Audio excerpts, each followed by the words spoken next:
I'm going to go through a hip routine that I do. I do this after my workouts, and I do it anytime I tighten the lower back and the hips and the hip flexors, anything just kind of in that middle area there.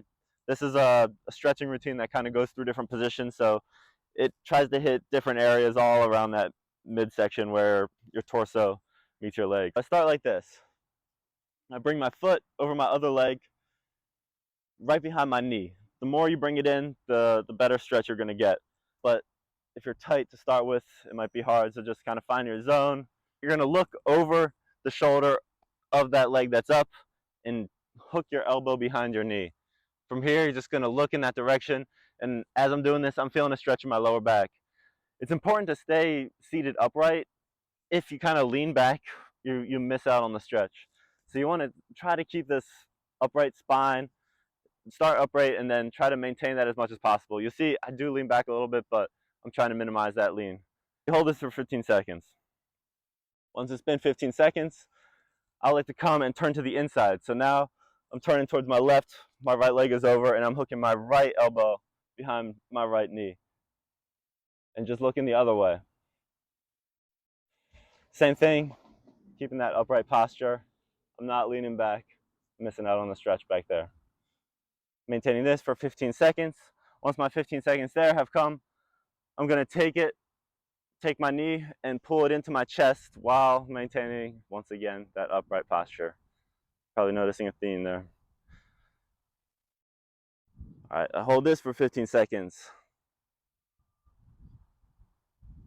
Once I've held this for 15 seconds, I go into the final position on this side, which is plant knee bent at 90 degrees.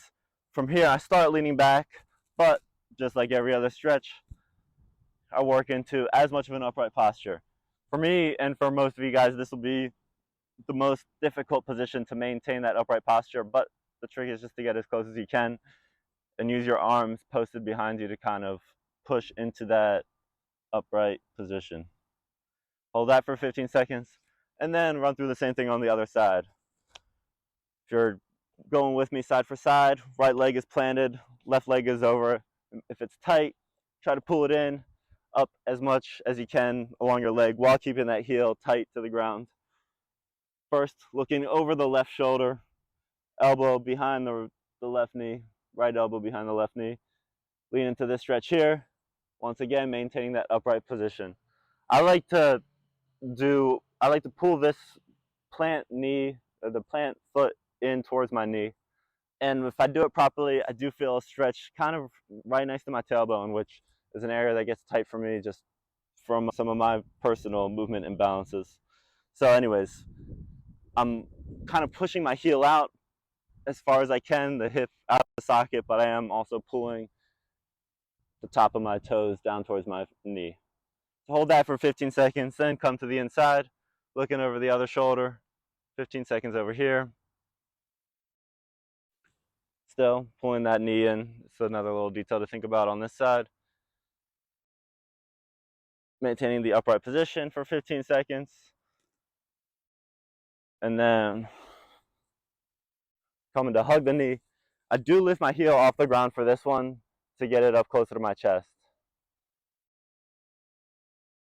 Think about rolling the shoulders back and down in their sockets. So you don't want to have them up near your shoulders. It should be pressed down. That'll help maintain that upright position I keep bringing up, but it also helps deepen the stretch. And then finally, the last position on this side, plant leg bent at 90 degrees. Start leaning back slowly. Walk your hands forward and get into as much of an upright position as you can hold. 15 seconds.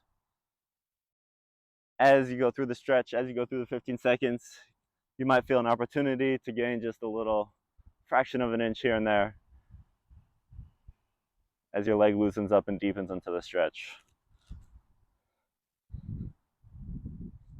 So yeah, this stretch really stretches out your whole midsection. I feel most of my lower back since that's where I get tight from my own movement imbalances, as I'm saying, but you also feel it in the sides of your hips, the glutes, the hip flexors. It really hits all that. So if you're tight, use this to loosen up after a workout, but keep in mind, it's always more important to focus on the movement imbalances that you're doing. So if you're doing stretches like this, they might help treat the symptoms of the problem. The problem is the movement imbalance, but try to also take nuggets from what you feel. Where do you feel the most tension?